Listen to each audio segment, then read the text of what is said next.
গেল। বন্ধুগণ, সরকারি রিপোর্ট অনুযায়ী জুলাই গণঅভ্যুত্থানে শিশু হত্যা সংখ্যা 138 জন। আর এই হ্যামে ডক্টর ইউনূস খুন করেছে প্রায় 300-রও অধিক শিশুকে।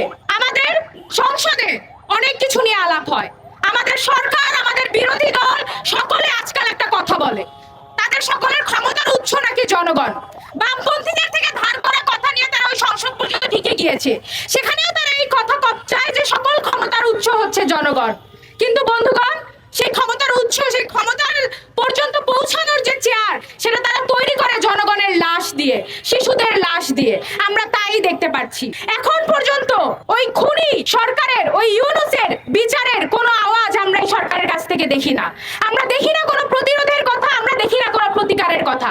কিছুক্ষণ আগেও বক্তারা বলে গেল যে এই ঢাকা বিশ্ববিদ্যালয়ের কেন্দ্রীয় যে খেলার মাঠ, তাকে তার চাওয়া হয়েছিল চিকিৎসার জন্য, শিশুদের চিকিৎসার জন্য জরুরি ইউনিট হিসেবে সরকার থেকে চাওয়া হয়েছিল।